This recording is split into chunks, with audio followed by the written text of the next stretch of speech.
मैं काल भजू काल कहे फिर काल, आज काल के करत ही औसत जासी चाल।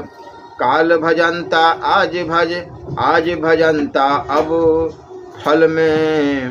पल में परलय होएगी फिर भजेगा कब।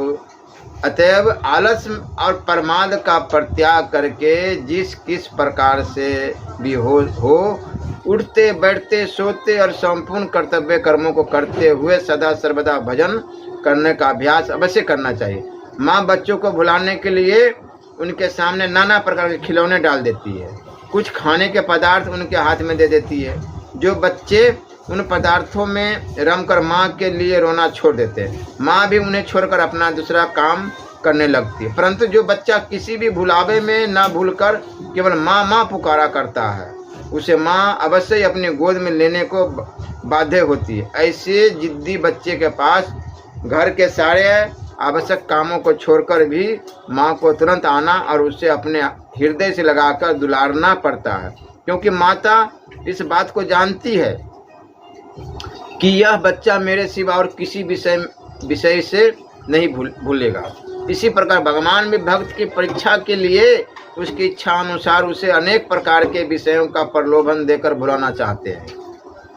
जो उनमें भूल जाता है वह तो इस परीक्षा में अनुत्तीर्ण होता है, परंतु जो भाग्यवान भक्त संसार के समस्त पदार्थों को तुच्छ क्षणिक और नाशवान समझकर उन्हें लात मार देता है और प्रेम में मग्न होकर सच्चे मन से उस सच्चिदानंदमयी माता से मिलने के लिए लगातार रोता रहता है, ऐसे भक्त के लिए संपूर्ण कामों को छोड़कर भगवान को स्वयं तुरंत ही आना पड़ता है। महात्मा कबीर जी कहते, केशव कुकिए न कुकिए आसार, रात दिवस के कूकते कभी तो सुने पुकार।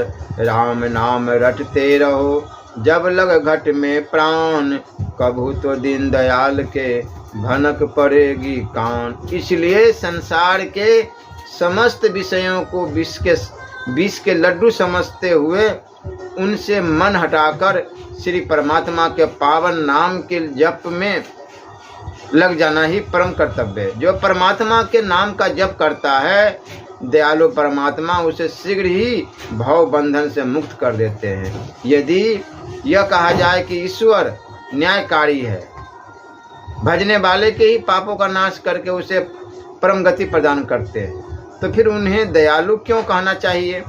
यह कथन युक्तियुक्त नहीं है। संसार के बड़े